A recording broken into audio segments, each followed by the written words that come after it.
Paano nga ba nangyayari na yung pagkakasakit ng isang kalaban sa politika nagiging dahilan pa ng pagdiriwang para sa iba?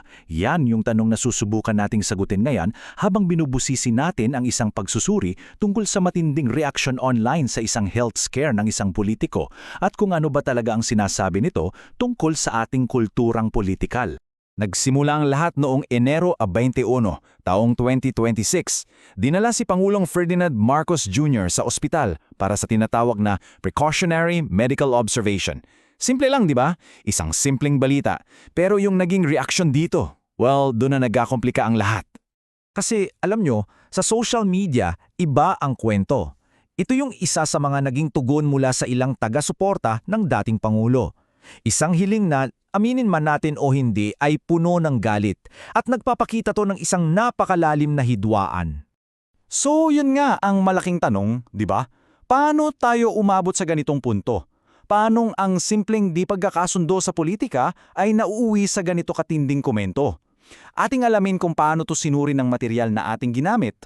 Okay. Para malinaw ang daloy ng paghimay natin, heto ang mga dadaanan natin. Uunahin natin yung mismong health scare, tapos yung mga reaksyon online, paano raw ba ito sumasalamin sa pamumuno, ano itong ideya ng kultong politikal, at syempre, ano ang huling babala ng may akda. Sige, simulan natin sa Section 1. Balikan muna natin yung mga basic na facts, yung mga totoong nangyari nung nagkaroon ng health scare ang Pangulo. So, kung titingnan nyo itong timeline, malinaw na malinaw, di ba? Galing sa sunod-sunod na trabaho, na ospital sandali dahil sa pagod, at kinabukasan, lumabas na at balik trabaho agad. So basically, isa lang itong maikling pagpapa-ospital. Walang anumang malubhang sakit na in-announce. Ngayon, dito na tayo sa parteng, medyo umiinit. Yung mga naging reaction online. Hindi may himay ito ng ating source at nakita sila ng mga pattern o mga paulit-ulit na salaysay. At ayon sa pagsusuri, may tatlong pangunahing tema o naratibo na paulit-ulit na lumabas sa mga komento.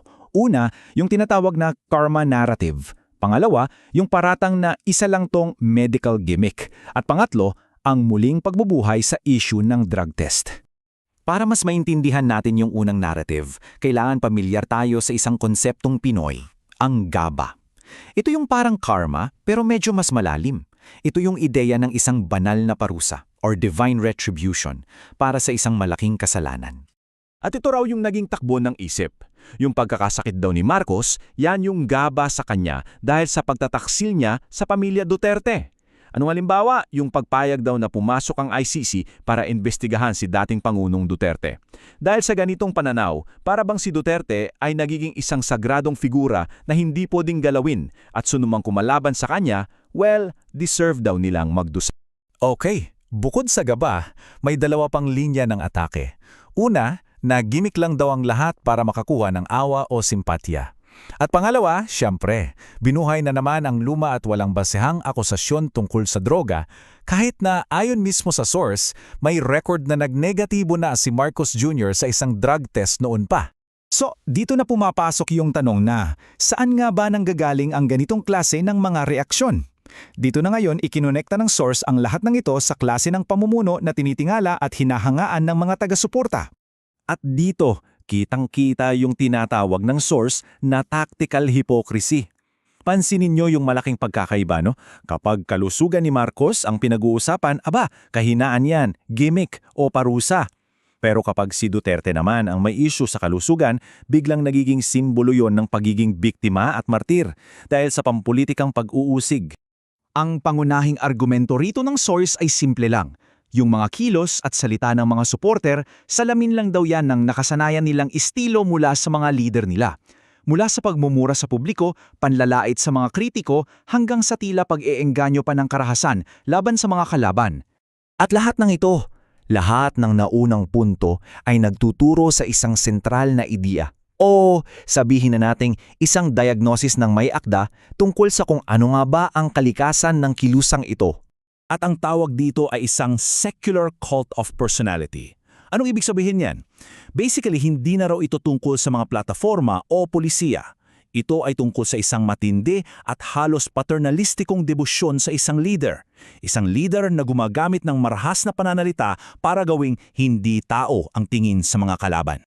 So ano-ano raw ba yung mga katangian nitong sinasabing kulto? Una, yung pagtingin sa leader bilang isang ama o tatay. Pangalawa, parang may sarili silang mundo ng impormasyon na kadalasan ay galing lang sa mga vlogger. Pangatlo, yung pagtrato sa mga kritiko hindi bilang kapwa mamamayan kundi bilang kaaway na kailangan sirain.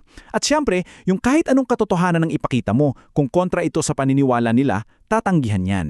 Ito yung nagpapalakas sa patiramdam na sila ay laging kinakawawa o inaatake. Okay, so papalapit na tayo sa dulo. At dito, nililinaw ng may akda na hindi lang ito issue ng mga bastos na comment online.